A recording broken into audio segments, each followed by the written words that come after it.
Well, instead of walk and talk, I'm having a sit and avoid the rain.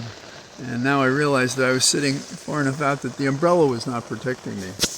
And so I started to go out even though it was 90 degrees. And so now it's a little cooler, but I'm not walking in it. And I might later, but it'll be in the dark. So I thought I'd talk a little bit now.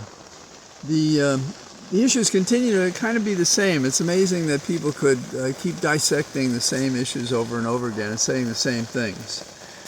There are a couple of things we've learned. Well, let me put it this way. I say we've learned because there's a discussion in the media about it, but I'm not sure it's true or false. But it goes something like this. When they were trying to convince Biden to step back, they also wanted Ms. Harris to step back, and they wanted a whole new ticket, they being the usual suspects, and that happens to be Obama and Pelosi and the gang that couldn't shoot straight, in my opinion, politically, and certainly didn't act straight. And they were trying to encourage by various ways to convince Biden to withdraw, but they didn't want Kamala. And so they wanted Kelly is the word. So it makes me wonder, and we'll see if he comes out of the vice presidential sweepstakes for Harris. And the word is that Biden figured that he would support his vice presidential nominee so that what they cared about and what mattered to them would be the campaign. Now, there was a time, I think, when I was innocent, but I think it only lasted a few years. And I say it this way. I probably mentioned once before that when I was a freshman in high school, I saw the university students go up to the one of the buildings and the sports arena, auditorium, and I wondered what it was. And so I elbowed my way past all these taller and older kids. And when I got in there was a Klieg light going across the room, and the person speaking was JFK, my hero. And he spoke about the challenges facing mostly first-generation college who were standing there, Italian and Irish and so on and so forth. And so he was speaking to them, to their hearts. And when I went back to what I think was a Latin class, I was in a reverie the rest of the day, and apparently I wasn't late, so I didn't get in any trouble. That kind of blissful idealism was compromised when they shot him dead while I was still in high school. And we saw years later, particularly in 1968, what that meant. And I remember trying to understand in real terms what it meant to be left or right or center or so forth. And I was at Columbia University in 1968, and they talk about it as riots, but there were very strong protests. And the protest was claiming the university had allied itself with the war effort in Vietnam, which by the time of 68, enough people had come back from Vietnam that we knew that this was, this was a disaster. We were doing things there we never should have done. We were lying to the American people about what was going on. And we basically had a war of attrition. Our thinking was that we would kill more of them than they would kill our boys, and then as a result we would, quote, win the war. But as we all know, that didn't happen, and a lot of Americans died because of it. And for what? And McNamara knew this and wrote a book about it later, which is why I've always been sensitive about it. So what does that have to do then with now? What it has to do is we're going to be exposed to some realities this year. I believe that.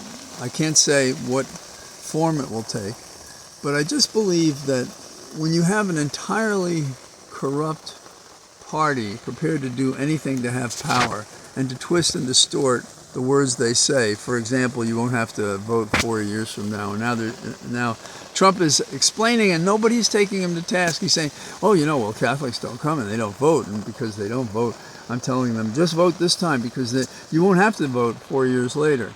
Now, you have to have an IQ about the level of an ice cube temperature to believe this man. But people report it as if it's true.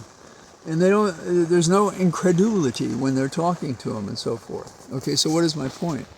My point is that there are high stakes to become a president because of what comes with it, besides the service that the average voter, you and I, might care to have.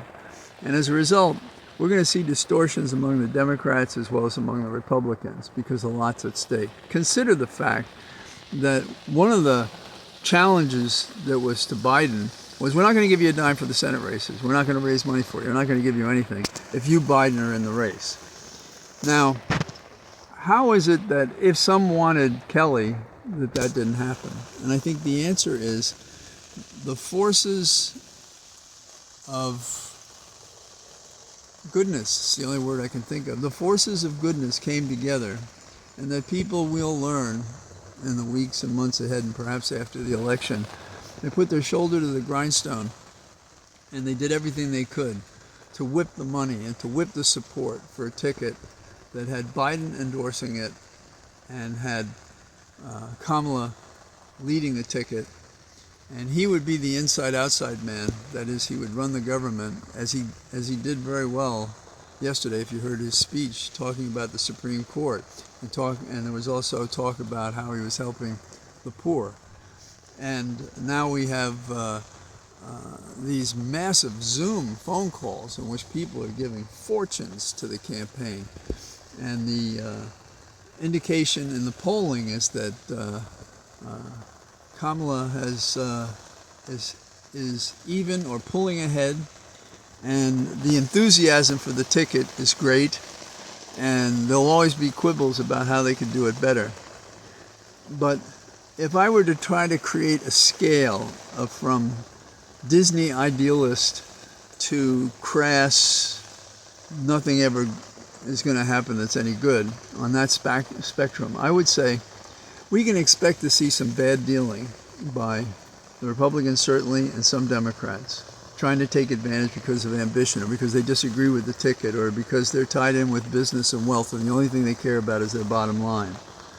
But if we stay the course, if we are determined, we as voters, and we talk to others and we contribute like many are, these small donations, you see what they're amassing. So we got different kinds of donations to keep this fire going, this fire to restore the Republic and to preserve our right to a franchise and our right to be involved in our own freedom.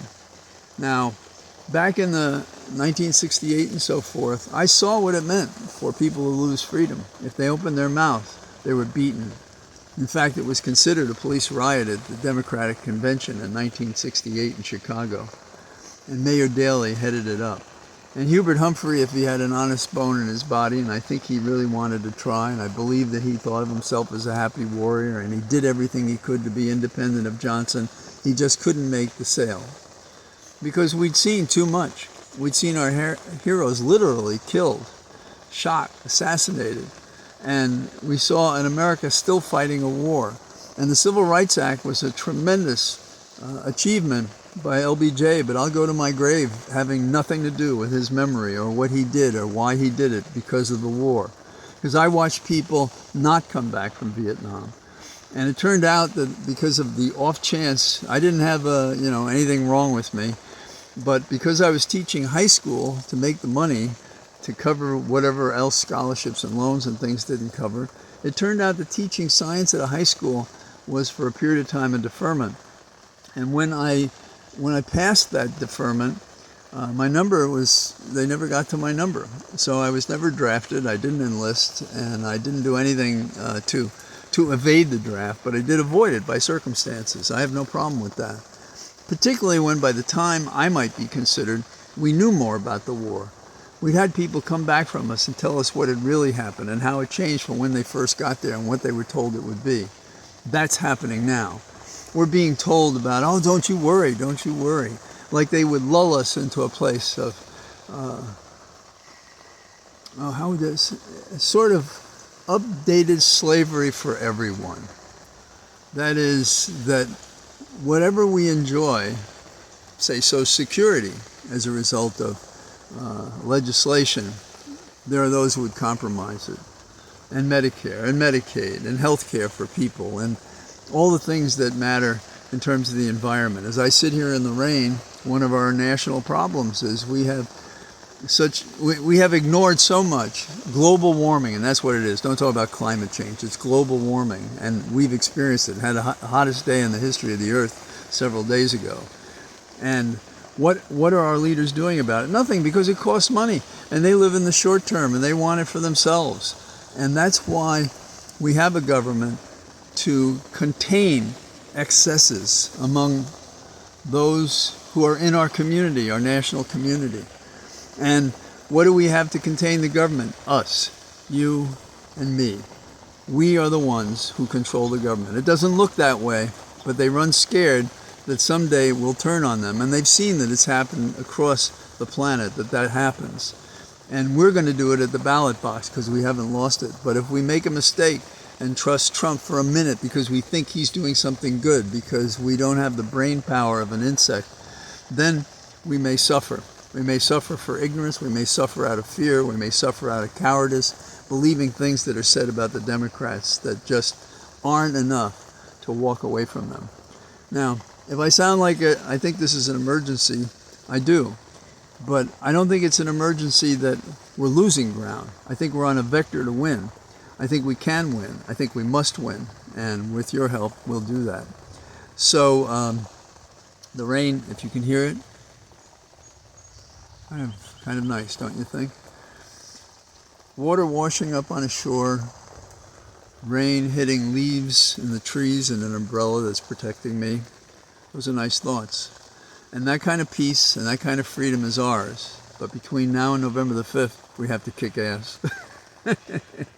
So I say goodbye to you while sitting at my umbrella sanctioned table. And with any luck, I'll be out walking and talking to you tomorrow. All the best. Bye-bye.